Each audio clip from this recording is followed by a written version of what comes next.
Yeah, have you been able to recognize when you have anger come up or jealousy or whatever that is and not push it away?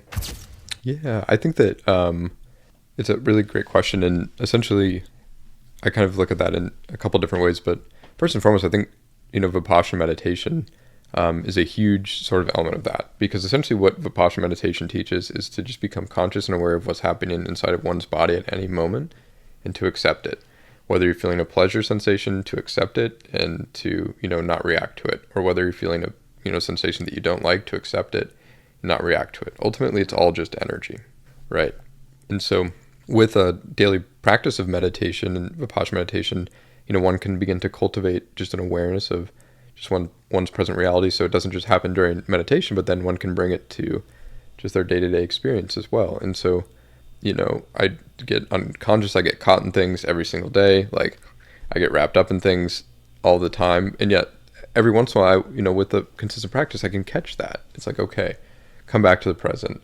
What's going on inside of my body. And so I definitely get wrapped up and I get jealous or angry, or I'll have these emotions. And I think ultimately there are like two ways that I look at this. Obviously, my old behavior patterns are to like suppress it, or repress it. And suppressing being an active pushing away, whereas repressing is an unconscious pushing away. And so sometimes that repression happens before my conscious mind is even aware. And sometimes it happens, I'll suppress it in the moment. But I think that there are sort of two ways that one can go about it.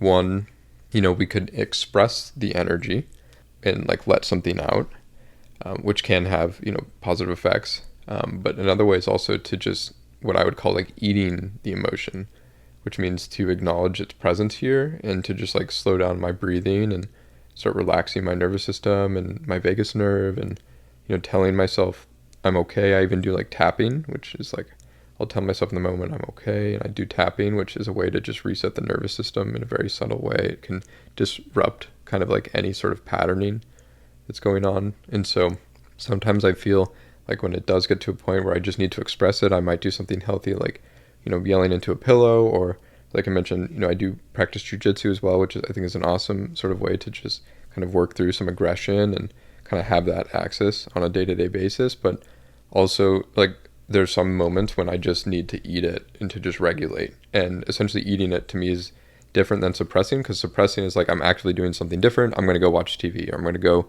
watch Netflix or play a video game or whatever it is, which I still do. I'm human. I'm going to cope, and I play video games probably too much and watch Netflix, and that's all part of things that I'm learning to do. But at the same time, there are moments too where I do notice that I'm going through something, and I can check in with myself and regulate and essentially just be with the emotion. And every single emotion has a sensation inside of one's body. And a lot of the work that I do with men is helping men to find out how to identify emotions inside of themselves, because it's very subtle.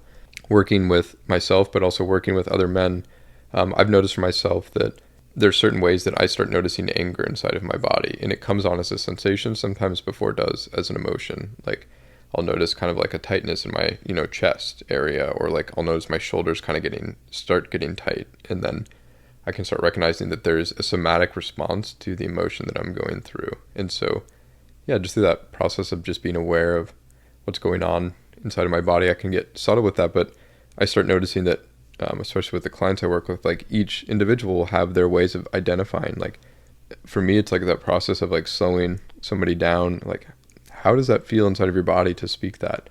Where do you feel this emotion? And starting to help men become acclimated with, I notice that, well, I'm feeling anger, but I notice that like kind of in my stomach here, there's like a knot, and starting to identify that there are different ways that inside of each person that these emotions start showing up. Mm-hmm.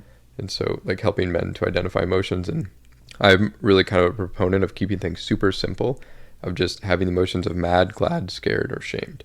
Mad, glad, sad, scared. Mad, glad, sad, scared, and shamed.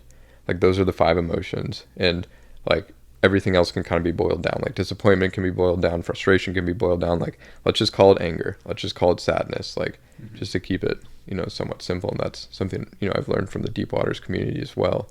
Yeah, that's kind of my thought process of like just learning to tune into the subtleties of the emotions. But one, learning to eat the emotion, or two, when do I need to express this?